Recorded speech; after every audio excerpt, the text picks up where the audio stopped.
এখন ক্ৰিকেট পিটছৰ ওপৰত হেলিপেড শুনি আচৰিত যেন লাগিলেও ধুবুৰীৰ একমাত্ৰ ষ্টেডিয়ামখনত কংক্ৰিটেৰে স্থায়ী হেলিপেড বনোৱা কাৰ্যই তীব্ৰ প্ৰতিক্ৰিয়াৰ সৃষ্টি কৰিছে চৌদিশে ২৪ বছৰে ক্ষমতা কামুৰি থকা ডিএছএ লগতে জিলা প্ৰশাসনৰ ভূমিকা এই বিষয়টোত ৰহস্যজনক হৈ পৰিছে। ধুবুৰীত ক্ৰিকেট খেলপথাৰক লৈ ক্ৰিকেট ষ্টেডিয়ামক লৈ বিগত কিছুদিনৰ পৰা চলিছে এটা বিতৰ্ক। ক্ৰিকেট খেলপথাৰৰ ভিতৰত ষ্টেডিয়ামৰ ভিতৰত পিটছৰ ওপৰত কোনে বনাইছিল হেলিপেড তাকে লৈ কিন্তু বিভিন্ন পক্ষই বিভিন্নজনে কথা বতৰা পাতিছে। ইতিমধ্যে সংবাদ মাধ্যমত এই বাতৰি সম্প্ৰচাৰ হোৱাৰ লগে লগে দেখা গ'ল ক্ৰিকেট পিটছৰ ওপৰত যিখন হেলিপেড আছিল স্থায়ীভাৱে একোটা নিৰ্মাণ কৰা হৈছিল কংক্ৰিট ব্লকেৰে সেয়া কিন্তু উঠাই লোৱা হ'ল ৰাতিৰ ভিতৰতে। এই সমগ্ৰ ঘটনাত জিলা প্ৰশাসনৰ ভূমিকা কি বা ডিএছএৰ ভূমিকা কি বা আসাম ক্ৰিকেট এছ'চিয়েশ্যনৰ ভূমিকাই বা কি সেয়ালৈ কিন্তু বিভিন্নজনে প্ৰশ্ন উত্থাপন কৰিছে।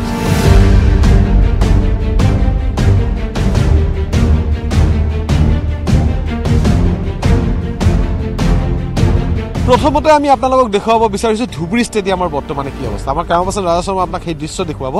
যদি আমি গ্ৰাউণ্ডৰ দৃশ্য আপোনালোকক দেখুৱাব বিচাৰোঁ এয়া চাওক হৈছে ধুবুৰী ক্ৰিকেট ষ্টেডিয়ামৰ বা ধুবুৰী একমাত্ৰ খেলপথাৰৰ সেই দৃশ্য। আচলতে আমি কেমেৰা পাৰ্চনে যদি আমাক এইটো পাথৰ এটা ফিল্ডৰ মাজত আছে এইটো দেখুৱাই আছে ঠিকে আছে, কিন্তু আমি আচলতে বিচাৰিছোঁ দেখুৱাবলৈ যে ডাউন এংগেল কৰি পেলাই কেমেৰাটোক যদি আমি গোটেই গ্ৰাউণ্ডৰ যে ভূমি আচলতে তাত যে গ্ৰাউণ্ডখন যে বিভিন্ন ধৰণে আচলতে ওখ এঠাইত ওখ এঠাইত কেনেকুৱা খাল বাম হৈ আছে এইখন হৈছে এখন ক্ৰিকেট ষ্টেডিয়াম, যিখন ষ্টেডিয়াম ধুবুৰী ক্ৰিকেট সন্থাৰ ডিএছএ ধুবুৰী স্পৰ্টছ এছ'চিয়েশ্যনৰ অধীনত আচলতে এইখন এখন গ্ৰাউণ্ড, যিখন গ্ৰাউণ্ডত দীৰ্ঘদিনে ডাঙৰ টুৰ্ণামেণ্ট হৈ আছিল, বিভিন্ন ধৰণৰ খেল চলি আছিল। কিন্তু বিগত আগষ্ট মাহত ইয়াত মুখ্যমন্ত্ৰী ভ্ৰমণ এটা আছিল ধুবুৰী থানা উদ্বোধনকে ধৰি কেইবাটাও অনুষ্ঠান ইয়াত আছিল, গোলগঞ্জ থানা উদ্বোধন ইত্যাদি কৰি কেইবাটাও অনুষ্ঠান আছিল। তেতিয়া মুখ্যমন্ত্ৰী যেতিয়া আহিছিল তেতিয়া ইয়াত যিহেতু চাৰিওফালে বানপানী আছিল তেনেকুৱা ওখ ঠাই নাছিল, ইয়াত ষ্টেডিয়ামৰ ওপৰত হেলিপেড বনোৱা হৈছিল। কিন্তু এই হেলিপেডে আচলতে কি ৰূপ কৰিলে খেলপথাৰখনত সেই ৰূপ আপোনালোকক দৃশ্য আমি পোনপটীয়াকৈ দেখুৱাই আছোঁ, আপোনালোকে চাওক সেই দৃশ্য।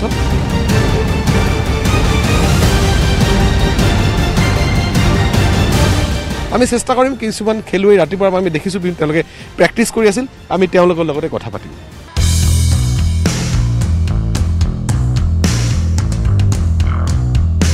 ধুবুৰী জিলা প্ৰশাসনৰ লগতে ডিএছএৰ কাণ্ডই কেৱল ধুবুৰীৰে নহয় ৰাজ্যৰ খেল জগতত তীব্ৰ প্ৰতিক্ৰিয়াৰ সৃষ্টি কৰাৰ লগতে ক্ষুব্ধ হৈ পৰিছে খেলুৱৈসকলো। আমি ষ্টেডিয়ামখনৰ যি বৰ্তমান খেলপথাৰখনৰ যি অৱস্থা সেই অৱস্থা কেমেৰাত আপোনালোকক আমি দেখুৱালোঁ, টিভিৰ পৰ্দাত দৰ্শকে সেই বস্তু দেখা পাইছে। আমি ৰাতিপুৱাৰ পৰা আহি এটা বস্তু দেখিছোঁ, বহু মানুহ ইয়াত প্ৰেক্টিছ কৰিছে, বহু খেলুৱৈ আচলতে বিভিন্ন ধৰণৰ কোনোবাই ইয়াত ব্যায়াম কৰি আছে, কোনোবাই ক্ৰিকেট প্ৰেক্টিছ ফুটবল প্ৰেক্টিছ বিভিন্ন ধৰণৰ খেলুৱৈ ইয়াত আছে। বৰ্তমান যিখন খেলপথাৰৰ অৱস্থা ইয়াত কিবা খেল হোৱা সম্ভৱ নেকি? ইয়াতে খেল হোৱাৰ সম্ভৱ কিয় নহয়, এটা হ'ল কি ফিল্ডটো বহুত দিনৰ পৰা বস্তুটো মানে বেয়া হৈ আছে। আমি তো আহি কিনে ফিল্ডটো চাই কিনে আমাৰ মনটো ইমান দুখ লাগে। আমি তো এজন স্পৰ্টছমেন হয়। আপুনি এটা কথা জানে নেকি যে এই গ্ৰাউণ্ডখন ডিএছএৰ হয়, ডিষ্ট্ৰিক্ট স্পৰ্টছ এছ'চিয়েশ্যনৰ হয়। বিগত ২৪ বছৰে ডিষ্ট্ৰিক্ট স্পৰ্টছ এছ'চিয়েশ্যনৰ ছেক্ৰেটাৰীজন একেজনেই আছে, কোনো ধৰণৰ নিৰ্বাচন হোৱা নাই বা কোনো ধৰণৰ মিটিং পতা নাই। আৰু ডেপুটি কমিশ্যনাৰ ইয়াৰ প্ৰেচিডেণ্ট হয়। বিগত ৩ বছৰত এখন মিটিঙো হোৱা নাই স্পৰ্টছ এছ'চিয়েশ্যন। এই বস্তুটো আপোনাৰ অৱগত নে বস্তুবোৰ? মই অৱগত জানো কোনে কোনে কি কৰি আছে কি কৰা নাই। মোৰ মনত এইটো কথা কৰিছে, মই বিৰাট ভাল পাইছোঁ। মই এইটো আগৰ পৰাই চিন্তা কৰি আছোঁ যে এনেকুৱা বস্তু যে কোনোবা যদি মোক কয় মই বিৰাট আপুনি যে ইয়াত পুৱাই আহিছে মই বিৰাট আনন্দ পাইছোঁ এইটো কাৰণে, এই কথাটো কোৱাৰ কাৰণে যে আমাৰ ডিচি মহোদয় আমাৰ ইয়াতে এটা প্ৰেচিডেণ্ট হয় বহুত দিনৰ পৰা। এইটো যদি এছ'চিয়েশ্যন হৈছে আগৰ পৰাই প্ৰেচিডেণ্ট হয়, মই জানো গম পাওঁ। আৰু আমাৰ যে ছেক্ৰেটাৰী আছে ছেক্ৰেটাৰীও গম পায় কিমান দিনৰ পৰা কৰিছে। মই বহুত দিনৰ পৰা কৈ আছোঁ যে কেইজনকো কৈছোঁ যদি স্পৰ্টছমেন যেতিয়া মানে ধৰ এটা কমিটি হয় তাতে স্পৰ্টছমেন জেনুৱেন স্পৰ্টছ থাকিব লাগে, হয় নহয়?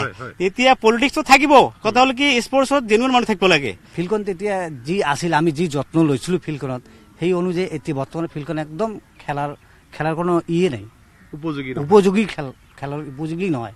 এই গ্ৰাউণ্ডখনত যে এনেকুৱা অৱস্থা কি ক'বা গ্ৰাউণ্ডখন চাই পেলাই? মানে তোমালোকে ৰাতিপুৱা দৌৰিব অহা প্ৰেক্টিছ কৰিব অহা কি ক'বা এইবিলাক লৈ?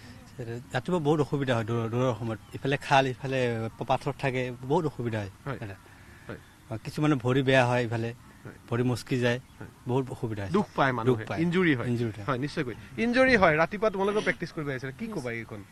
दौड़ने में प्रॉब्लम होता है, किसी का पैर में मोच आ जाता है, फिर अभी लाइफ का मतलब जरूरत है ना कि अगर इंटरव्यू नहीं मिला तो नौकरी तो मिलेगा नहीं, तो पैर अगर मुँह चढ़ दिया तो फिर कल से दौड़ नहीं पाएगा ना, तो लाइफ का सवाल है। तो फील्ड अच्छा रहने से मतलब अच्छा रहता है ना। सर मेरा कहना यही है कि फील्ड ऐसा होना चाहिए ताकि हम लोग क्या है ना आगे का भविष्य है, तो हम लोग भी जाके कभी नेशनल खेल सकते हैं, वर्ल्ड के लिए खेल सकते हैं।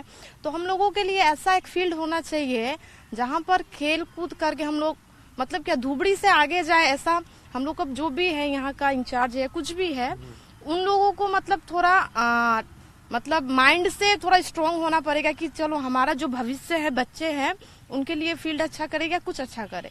এটা সময়ত ধুবুৰীত ডাঙৰ ডাঙৰ টুৰ্ণামেণ্ট পতা হৈছিল। ধুবুৰী ৰজা প্ৰভাত চন্দ্ৰ বৰুৱা খেলপথাৰত শ্যামলা সুন্দৰীৰ নিচিনা ডাঙৰ ট্ৰফি হৈছিল, য'ত ইষ্ট বেংগল মোহনবাগানৰ নিচিনা ফুটবল দল আহি ইয়াত খেলিছিল। কিন্তু আজি ধুবুৰীত খেলৰ যিটো আচলতে বাতাবৰণ একেবাৰে নাইকিয়া হৈ গৈছে, আৰু তাৰ কাৰণে কিন্তু দায়ী কেৱল মাত্ৰ DSA নহয়, প্ৰশাসন, লগতে স্থানীয় যিসমূহ ৰাজনৈতিক ব্যক্তি আছে বা জনপ্ৰতিনিধি আছে তেওঁলোকে কিন্তু সমানে জগৰীয়া বুলি বৰ্তমানে খেলুৱৈসকল ক'ব বিচাৰে।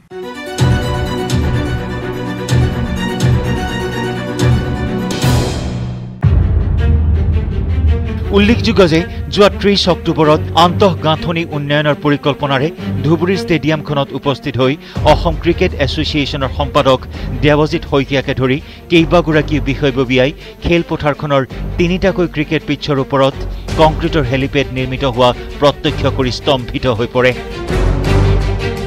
লগে লগে অসম ক্ৰিকেট এছ'চিয়েশ্যনে এক প্ৰেছ বিজ্ঞপ্তিযোগে বিষয়টো লৈ সম্পাদক দেৱজিৎ শইকীয়া অত্যন্ত মৰ্মাহত বুলি উল্লেখ কৰাৰ লগতে ধুবুৰী প্ৰশাসনৰ এনে খেল বিৰোধী কাৰ্যৰ বাবে কেৱল খেলপথাৰখনৰ ক্ষতি হোৱাই নহয়, এইবেলি জিলাখনত ক্ৰিকেট খেল আৰম্ভ কৰাত বাধাৰ সৃষ্টি কৰিলে বুলিও অভিহিত কৰে।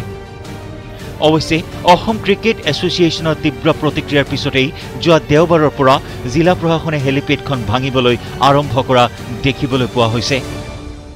এই ডিচিজনে মতগৰ্বী দিছে, মই যিটো দেখিছোঁ এওঁৰ যিটো যি মন যায় তাকে কৰে। ইয়াৰ আগত বহুত ডিচি আহিছিল যে যিকোনো কাম এটা কৰাৰ ক্ষেত্ৰত তেওঁ আমাৰ এছ'চিয়েশ্যনৰ সদায় আলোচনা কৰি কাম কৰিছিল। এওঁৰ মই এটি যিটো দেখিছোঁ যে একদম মানে স্পৰ্টছৰ পৰা আটাইতকৈ নিগেটিভ ডিচি যদি আছে অসমৰ ভিতৰত, যে স্পৰ্টছ সম্পৰ্কে তেওঁ ক'বই নোৱাৰে, তেওঁ জগজগাই উঠে। By virtue of the deputy commissioner, he become the president of the district sports association. এইটো ইমিডিয়েটলি কৰিব লাগে। কিয় হ'ব? ডেপুটি কমিশনাৰ হৈ গ'লে হয় কি he become the dictator. He can do anything he like. কিন্তু কেৱল ষ্টেডিয়ামৰে নহয়, ধুবুৰী স্পৰ্টছ এছ'চিয়েশ্যনৰ কাৰ্যালয়টোত থকা লাখ লাখ টকাৰ খেলৰ সামগ্ৰী এনেই পৰি পৰি নষ্ট হৈ যোৱা পৰিলক্ষিত হৈছে। ৰক্ষণাবেক্ষণৰ অভাৱত খেলৰ মূল্যৱান সামগ্ৰীসমূহ নষ্ট হৈ যোৱাৰ পিছতো কিন্তু নীৰৱ সকলো পক্ষ। এয়া হৈছে ষ্টেডিয়ামৰ প্লেন, যিখন প্লেন হিচাপত ষ্টেডিয়ামখন নিৰ্মাণ হোৱাৰ কথা। আৰু আছাম ক্ৰিকেট এছ'চিয়েশ্যন ইয়াত আহিছিল গুৱাহাটীৰ পৰা কৰ্মকৰ্তাসকল। তেওঁলোকে আচলতে এই ষ্টেডিয়ামৰ যি প্ৰপ'জ প্লেন আছিল বা এই মাটিডৰা আছে না নাই সেই সমগ্ৰ বস্তু চাবলৈ ইয়ালৈ আহিছিল। অহাৰ পিছত তেওঁলোকে হঠাৎকে ষ্টেডিয়ামৰ মাজভাগত এখন হেলিপেড, কংক্ৰিটৰ হেলিপেড দেখি তেওঁলোকে স্তম্ভিত হৈ পৰিছিল। কিন্তু বিগত বছৰবোৰত ধুবুৰী DSA কি কৰিলে, ধুবুৰী DSAৰ কি গতিবিধি আছিল? তেওঁলোকে ষ্টেডিয়ামখন নিয়ন্ত্ৰণৰ ক্ষেত্ৰত বা ষ্টেডিয়ামখনক এনেকুৱা ধৰণে খান্দিবলৈ বাধা কৰাৰ ক্ষেত্ৰত জিলা প্ৰশাসনৰ লগত কি ধৰণে যোগাযোগ কৰিছিল, আমি DSAৰ কৰ্মকৰ্তাৰ লগত এতিয়া কথা পাতিব চেষ্টা কৰিম। DSA কৰ্মকৰ্তাসকল আমাৰ লগত আছে ধুবুৰী স্পৰ্টছ এছ'চিয়েশ্যনৰ। তেওঁলোকে বিগত সময় ধৰি ধুবুৰী স্পৰ্টছৰ কাৰণে বহুত কিবা কিবি কৰি আছে বা তেওঁলোকে খেল বিভিন্ন ধৰণৰ কৰি আছিল। কিন্তু কিয় এনেকুৱা পৰিস্থিতি এটা হ'ব লগা হ'ল যে DSA এটা থকাৰ পিছত যিখন গ্ৰাউণ্ড DSAৰ নিজৰ হয়, সেই গ্ৰাউণ্ডত জিলা প্ৰশাসনে পিটছৰ ওপৰত হেলিপেড বনাই দিলে কংক্ৰিটৰ। আপোনালোকে কিয় বাধা নিদিলে? এইটো এটা একপক্ষীয়ভাৱে ডিক্টেটৰশ্বিপ চলি আছে। এই জিলাত ডিক্টেটৰশ্বিপ, আপুনি যিটো কথা কৈছে যে ল'ৰা ছোৱালীৰ খেল ধেমালিৰ কোনো ব্যৱস্থা নহয়, সঁচাকৈ দুৰ্ভাগ্যজনক। ধুবুৰী চহৰ অঞ্চলত বা ধুবুৰী এৰিয়াত, মিউনিচিপালিটি এৰিয়াত কোনো এটা ঠাই নাই যি ঠাইত এটা ল'ৰা ছোৱালী বেডমিণ্টন খেলাৰ এটা জাগা পাব। ৰাস্তা ঘাটে খেলি আছে। আমি বহুত কষ্ট কৰি আমাৰ সেই যে মিউনিচিপালিটিৰ পৰা ধৰি পেলাই আমি যিটো টেগ আছে আমি সেইটো ফিল কৰিলোঁ। তাতে এটা পৰিৱেশ গঢ়ি তুলিছিলোঁ। পৰিৱেশ কৰিছে, ষ্টেডিয়ামৰ ব্যৱস্থাও কৰিছিলোঁ। কিন্তু ষ্টেডিয়ামৰ ব্যৱস্থা কৰাত যিখিনি চেংচন আহিছিলে, বহুত টকা চেংচন আহিছে, 3 কোটি কিমান চেংচন আহিছে, সেই 3 কোটি 77 লাখ চেংচন আহিছিলে। তাৰে আমি কিছু খৰচ কৰিলোঁ। খৰচ কৰি আকৌ আমি প্ৰেয়াৰ কৰিলে আৰু টকা লাগে বুলি, কিন্তু এটা সৰু বিল যি কণ্ট্ৰেক্টত দিব লাগে সেইটো DC অফিচত পৰি আছিল, তাৰপিছত খালি এপ্ৰুভেল লাগে চেংচনৰ। এই DC থাকোঁতে না আমি 11 লাখ কিমান টকা নেকি, আমি ভেৰি চৰি টু চে যে আমি নিজে পাৰ্চনেলি মই আৰু আমাৰ চবে গৈছিলোঁ তেখেতৰ এই বিলটো পাছ কৰি দিয়ক যাতে কৰি বাকীবিলাক চেংচন আমি পাওঁ, কিন্তু তেখেতৰ সময় নহ'ল। আপোনালোকৰ তাতে যে হেলিপেড বনোৱা হৈছিল, সেই হেলিপেড বনাবলৈ জিলা প্ৰশাসনে আপোনাৰ লিখিত কিবা পাৰ্মিশ্যন লৈছে নেকি? কোনো পাৰ্মিশ্যন নাই। তেতিয়াহ'লে আপোনালোকে কিয় তেওঁলোকৰ কেছ কৰি দিয়া নাই? আমি কৰিছোঁ 3 মাহ কিয় আপোনালোকে বহি আছিল? 3 মাহ আমি আগষ্ট মাহৰ ঘটনা, 3 মাহ কিয় বহি আছিল? 3 মাহ আমি আলোচনা কৰি আছিলোঁ কি কৰা যায় কি নকৰা যায়। হা, এই যে আমাৰ যিখিনি সময় চলি আছে ঘৰৰ পৰা ওলাব নোৱাৰা অৱস্থা কৰি আছে, এই ক্ষেত্ৰত আমাৰ যোগাযোগ অলপ হয়তো ব্যাহত হৈছে, কোভিডৰ কাৰণে অলপ ব্যাহত হৈছে।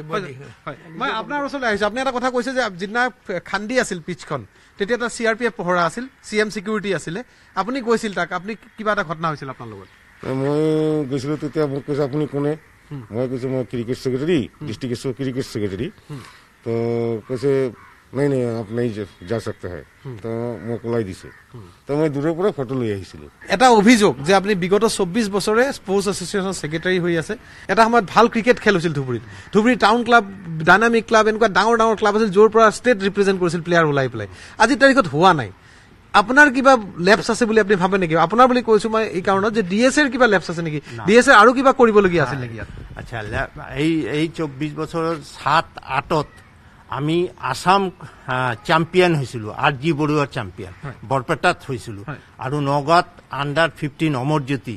তেতিয়াও কিন্তু আমাৰ এই পিৰিয়ডত 2007ত আমি 2টা ষ্টেট বডিৰ চেম্পিয়ন টীম হৈছিলোঁ। তেতিয়াৰ পৰা 4টা ল'ৰা, মইনা ৰেজ্জা, তাৰপৰে নেকিবুল ইসলাম মানে মিঠু, তাৰপৰে সাব্বাত জামান, তাৰপৰে ৰাজা প্ৰসাদ, হ্যাঁ, এনেকুৱা 4টা ষ্টেট প্লেয়াৰও খেলিছে।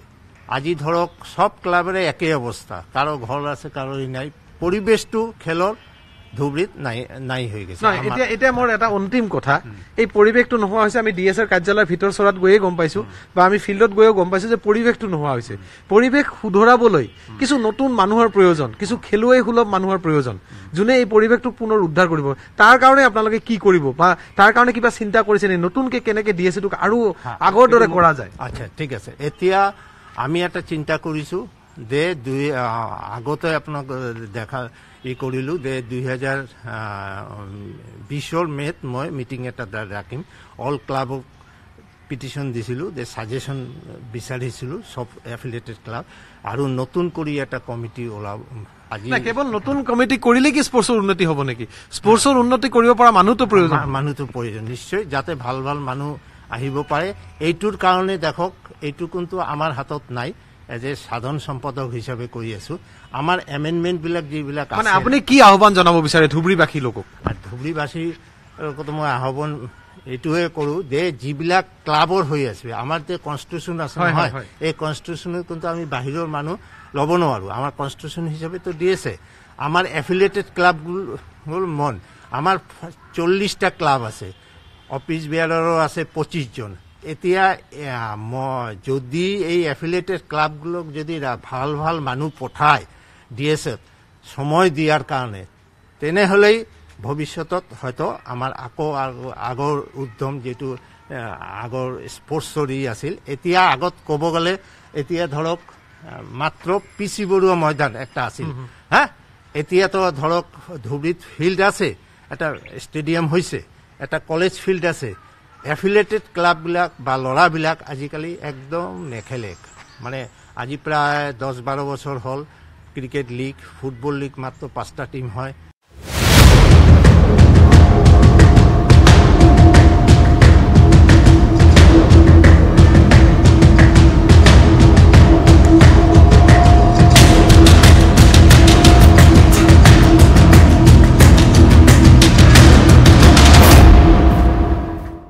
কাৰ দোষ কাৰ ভুল সেয়া বিচাৰ কৰি থাকিলে কিন্তু আচলতে খেলৰ উন্নতি কেতিয়াও সম্ভৱ নহয়।